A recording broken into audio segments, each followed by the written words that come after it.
Mi familia me dio la espalda porque mi hermana me culpó de su divorcio. Años más tarde, un correo inesperado me entregó la verdad con pruebas y decidí no quedarme de brazos cruzados. Hace casi 7 años, todo lo que conocía como hogar se desmoronó en cuestión de horas.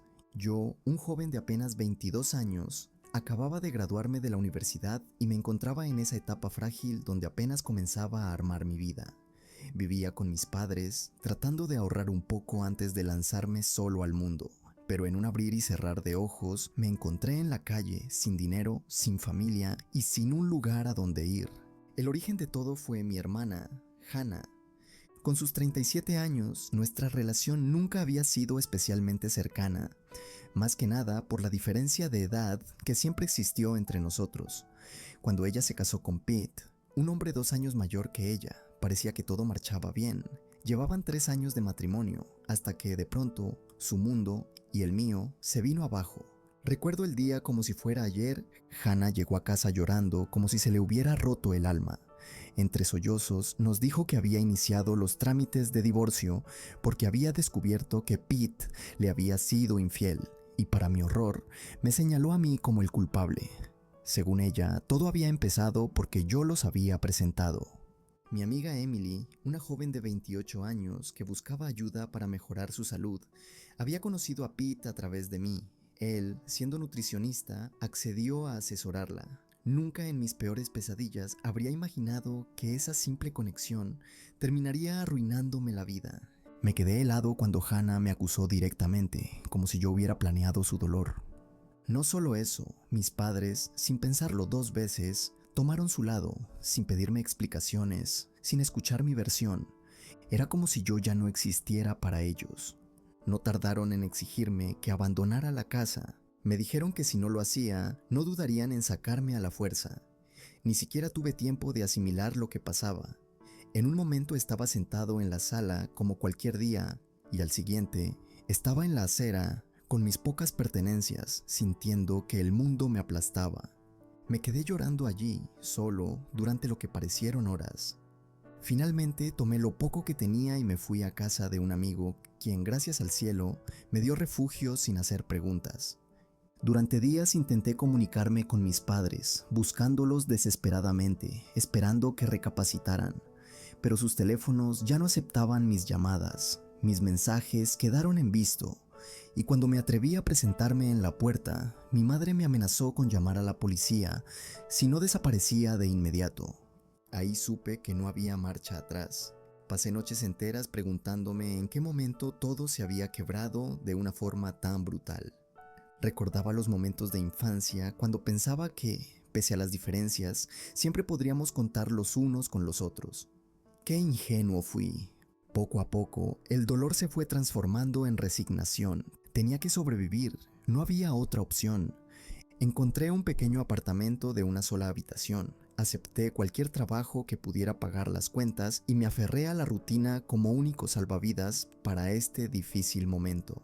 Mis padres me habían desechado como si fuera algo reemplazable, y Hannah siguió adelante como si yo nunca hubiera sido parte de su historia. Intenté buscar respuestas, traté de hablar con Pete, pero él también había cerrado todas las puertas. Parecía que, de un día para otro, todo el mundo había desaparecido de mi vida. Al no encontrar otra salida, busqué a Emily. No éramos amigos cercanos, pero era la única pieza suelta en todo ese rompecabezas caótico. Nos reunimos en una cafetería modesta y al verla supe que algo no cuadraba. Sus ojos, su manera de hablar, nada en ella sugería culpabilidad. Le pregunté sin rodeos si había tenido alguna relación con Pete y sin titubear me juró que no. Me explicó que las veces que se vieron fueron puramente profesionales, que jamás cruzaron ningún límite y que además llevaba años comprometida con su novio. Incluso me mostró fotos, mensajes, pruebas que daban más peso a sus palabras que cualquier acusación vacía. Ese día entendí que Hannah había mentido. Y aunque en el fondo deseaba con todo mi ser que hubiera otra explicación, sabía que no la había. Pero sin pruebas, mi voz seguía siendo un eco en el vacío. Mi familia ya había elegido a quién creer. Así que enterré ese capítulo doloroso, me enfoqué en construir una vida propia y traté de dejar el pasado atrás. Me hice más fuerte, más independiente, y aunque había noches en que el silencio me pesaba como una losa, también aprendí que a veces perderlo todo es la única manera de empezar de nuevo. Los años pasaron y sin darme cuenta me convertí en una versión de mí mismo que ni siquiera soñaba alcanzar. De aquel joven asustado y perdido, quedaba muy poco. Ahora tenía un trabajo estable, un apartamento espacioso y lo más importante, una paz que me había costado muchísimo construir. Fue en esa etapa de estabilidad cuando conocí a Liza. Su luz, su ternura, su fuerza, todo en ella me hizo creer, otra vez, en algo parecido al hogar. Nos enamoramos profundamente y hace apenas una semana sellamos nuestro compromiso con un anillo y una promesa de futuro. Esa felicidad que creí imposible fue la que, irónicamente, trajo de vuelta los fantasmas del pasado. Pocos días después de anunciar nuestro compromiso en redes sociales, recibí un correo electrónico. No tenía remitente conocido, no tenía título llamativo, pero al abrirlo cambió todo. Cada palabra en ese mensaje rompió 7 años de incertidumbre como si fueran papel mojado. Era Pete. De alguna forma había visto la publicación de nuestra felicidad a través de Liza, pues ambos habían coincidido años atrás en un seminario profesional y seguían conectados a través de las redes sociales. Pete no solo me pidió disculpas, también decidió contarme toda la verdad. La traición, las mentiras, los engaños, no habían venido de Emily ni de Pete. Todo había sido obra de Hannah. Ella había sido quien traicionó a Pete, involucrándose en secreto con Frank, un conocido mío de la adolescencia que trabajaba en un supermercado cercano. Un chico que nunca imaginé que pudiera estar ligado a mi familia de esa forma. Pete adjuntó pruebas, capturas de correos electrónicos, mensajes donde Hannah y Frank planeaban encuentros, se juraban amor y se burlaban de lo fácil que era mantener todo oculto. No había dudas, no había manera de que pudiera negar su traición. Hannah no solo destruyó su matrimonio, sino que me utilizó como chivo expiatorio para no enfrentar las consecuencias de sus actos. Y lo peor de todo, se aseguró de romperme a mí en el proceso, de arrebatarme a mi familia, mi hogar, mi dignidad. Después de leer ese correo, me invadió una mezcla de emociones imposible de describir. Rabia, alivio, tristeza y una determinación fría que no había sentido en años. Por fin tenía las pruebas que necesitaba, pero sobre todo, tenía algo que había perdido hacía mucho: el control sobre mi propia historia. No tardé en contactar a Pete, quien accedió a reunirse conmigo en persona. Durante ese encuentro me confirmó todo lo que ya había leído y me confesó que había bloqueado a mi familia por puro impulso, llevado por el dolor y la vergüenza que le provocó la traición de Hannah. También me contó que había descubierto las mentiras que ella había dicho sobre mí gracias a Emily, a quien se encontró por casualidad años después. Pete se lamentaba de no haberme buscado antes, de no haber tenido el valor suficiente para enfrentar todo en su momento. Pero para mí, el pasado ya no importaba. Lo que contaba era el presente, y ahora tenía en mis manos la oportunidad de devolverle a Hannah un poco del dolor que ella me había causado. Sabía que no bastaba con saber la verdad. Tenía que hacer que mi hermana enfrentara la realidad. Tenía que ver cómo su castillo de mentiras se derrumbaba, igual como ella había derrumbado mi vida.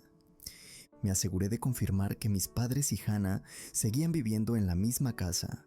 Un viejo vecino, que todavía recordaba mi nombre con cariño, me lo confirmó sin saber lo importante que era esa información para mí. Así que, con todo preparado, Pete y yo nos presentamos en la puerta de la casa donde una vez creí que era bienvenido. Mi madre abrió la puerta. Durante un segundo, su rostro se iluminó como si fuera a abrazarme. Pero en cuanto reconoció a Pete a mi lado, su expresión cambió al instante. Mi padre apareció en la sala y poco después, Hannah. Por un momento, la escena parecía una reunión familiar, pero la tensión era tan espesa que podía cortarse con un cuchillo. Mi padre nos gritó que nos largáramos, que no éramos bienvenidos. Pero yo, con una calma que no sabía que tenía, le dije que podía llamar a quien quisiera. después de escuchar lo que veníamos a decir.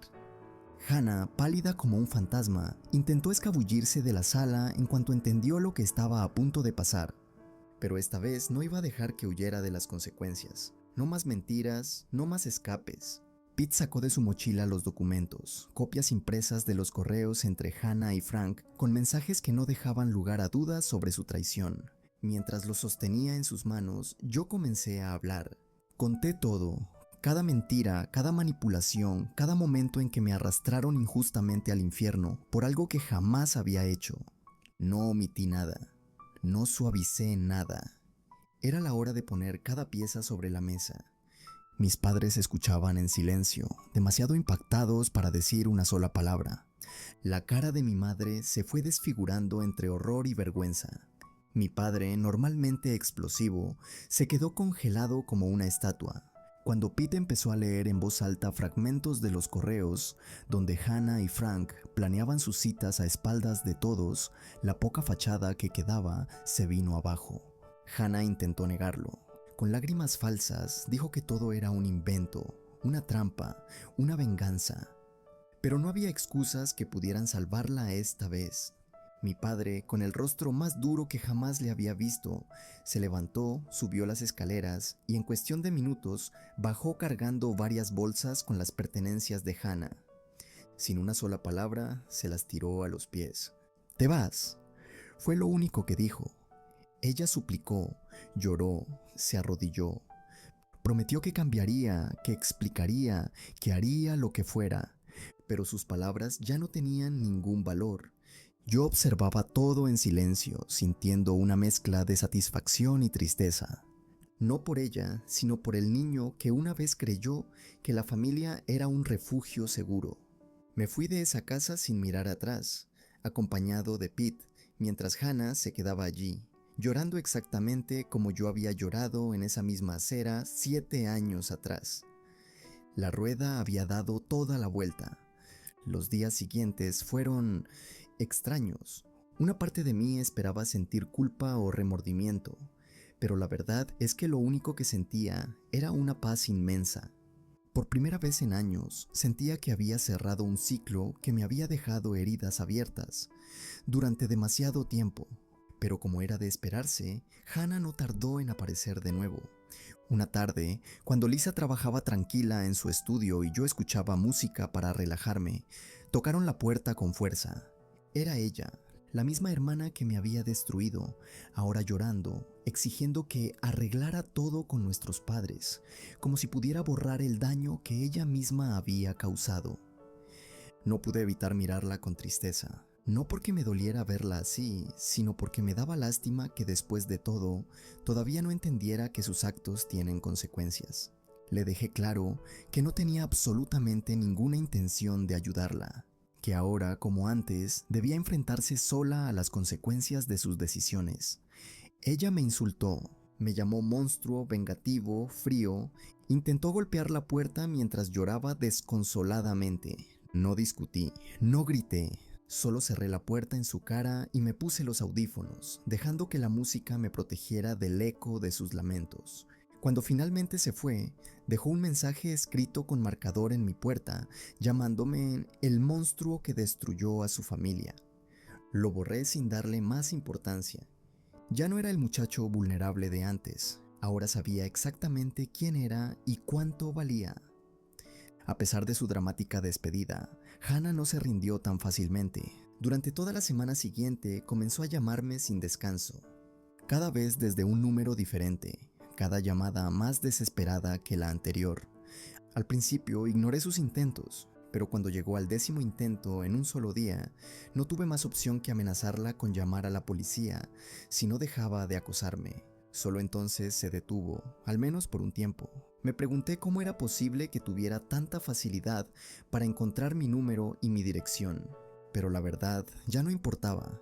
No pensaba dejarla perturbar la nueva vida que había construido con tanto esfuerzo. Hannah, entre sus múltiples mensajes y llamadas, trató de pintar una historia de víctima.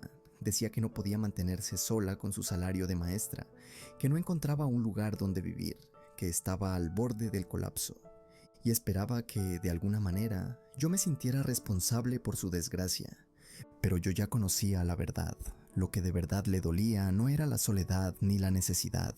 Era haber perdido su cómoda burbuja. Ya no podía aprovecharse de nuestros padres ni vivir a expensas de los demás. Y yo sinceramente no sentía ni una pizca de compasión. A pesar de mis esfuerzos por ignorarla, la situación con mis padres también se volvió insólita. Realicé una publicación de compromiso en redes sociales, mis padres lo vieron e intentaron contactarme. Ahora, como si nada hubiera pasado, querían ser parte de mi vida otra vez. Me enviaron mensajes diciendo que me extrañaban, que cuánto lamentaban el malentendido y que deseaban estar presentes en el día más importante de mi vida, mi boda. Leer esos mensajes fue como asistir a una comedia trágica. Ni siquiera habían tenido el valor de pedirme disculpas, solo pretendían fingir que 7 años de abandono podían borrarse con una invitación a una cena. Lisa y yo nos reímos mucho de sus absurdas palabras. Era tan triste y a la vez tan liberador. Por fin entendía que ya no necesitaba su validación ni su amor condicionado. Por supuesto, no tardé en dejarles claro que no había lugar para ellos en mi vida. Respondí con un mensaje breve pero definitivo. Les dije que había sobrevivido sin su apoyo durante los últimos 7 años y que pensaba seguir haciéndolo el resto de mi vida, que su falsa preocupación llegaba demasiado tarde. Después de eso, los bloqueé en todas mis redes sociales. No quería seguir recibiendo sus falsos arrepentimientos. Creí que con eso todo terminaría. Pero unos días después, Hannah volvió a aparecer. Esta vez, de la manera más ridícula que uno pueda imaginar. Estaba saliendo temprano para ir al trabajo cuando de repente la vi, tirada sobre el cofre de mi auto, negándose a moverse hasta que hablara con ella. Fue surrealista. Por un segundo pensé que estaba soñando, pero era real. Sin perder la calma, llamé a la policía de inmediato. Ya no tenía intención de ceder ante sus chantajes emocionales ni de prestarme para sus espectáculos. Los oficiales llegaron rápido, y aunque Hannah intentó armar una escena dramática, llorando y gritando como si yo fuera el villano de una telenovela barata, no le creyeron ni una sola palabra. Se la llevaron detenida mientras yo completaba la denuncia por acoso. Fue un proceso tedioso, pero necesario. Tenía que protegerme a mí mismo, a Liza y a la vida que habíamos construido. Y como era de esperarse, mis padres no tardaron en salir al rescate de su hija perfecta. Pusieron la fianza, la sacaron y me enviaron un mensaje larguísimo acusándome de ser cruel e inhumano por tratar así a mi propia sangre. Según ellos, todo lo que habían hecho en el pasado había sido un error honesto. Me reí tanto leyendo sus palabras que me dolió el estómago. No podía creer la audacia que tenían para llamarlo un error honesto. Me habían echado a la calle sin una segunda mirada, sin siquiera detenerse a pensar en lo que me pasaría. Habían decidido que no valía la pena defenderme, y ahora, cuando sus acciones finalmente volvían para perseguirlos, querían pintarlo como un simple malentendido. Me preguntaron si todavía guardaba rencor. ¿Rencor? No, lo que sentía ahora era algo muy diferente, una absoluta indiferencia. Respondí con la misma calma con la que había aprendido a construir mi vida después de su traición. Les dije que hacía muchos años que habían perdido cualquier derecho de opinar o de formar parte de mi historia. Después de enviar ese mensaje, bloqueé sus números. Esta vez de forma definitiva. Quería terminar este capítulo de mi vida de una vez por todas. No obstante, como era de esperarse, aún no habían terminado de intentarlo. Un par de días después, al llegar del trabajo, revisé mis redes y encontré otro mensaje larguísimo. De parte de mis padres, crearon una nueva cuenta en las redes sociales para poder mandarme el mensaje. Lo leí junto a Liza y cada línea era más absurda que la anterior. En su delirante intento de reconciliación, me decían que seguíamos siendo una familia, que Hannah merecía una segunda oportunidad y que querían organizar una cena especial para sanar viejas heridas antes de que se realizara mi boda. Querían que olvidara 7 años de abandono, traición y humillación, todo en una cena. Era tan patético que no pude evitar soltar una carcajada. Lisa también se rió conmigo. No de burla, sino de alivio, alivio de que ya no tenían poder sobre mí, de que ahora podía verlos tal como eran, personas que solo amaban cuando les convenía. Mi respuesta fue corta, precisa y definitiva. Les dije que no estaba interesado en absolutamente nada que tuviera que ver con ellos, que no necesitaba reconciliaciones fingidas ni cenas bajo falsas sonrisas, que ya había formado mi propia familia y que esa familia no los incluía a ellos. Les agradecí, con toda la ironía del mundo, por enseñarme a valorar quién merecía estar en mi vida y quién no. Después de enviar ese mensaje, cerré esa puerta para siempre. No más explicaciones, no más oportunidades. Finalmente bloqueé cualquier canal por el que pudieran contactarme. Teléfonos, redes sociales, correos electrónicos, todo. Y aunque sé que en su desesperación probablemente encontrarán nuevas formas de intentar acercarse en el futuro, ya no me importa, si alguna vez vuelven a cruzar la línea, no hablaré con ellos. Hablarán directamente con mi abogado. He aprendido que el amor no se mide por los lazos de sangre, sino por el respeto, la lealtad y el apoyo incondicional. Y en ese sentido, Lisa es todo lo que necesito. Ella es mi hogar, mi presente y mi futuro. Mi pasado, en cambio, se ha quedado exactamente donde debe estar, atrás. Y ahora, con la cabeza en alto, sigo adelante, no porque haya ganado una guerra, sino porque decidí dejar de pelear por quienes nunca pelearon por mí.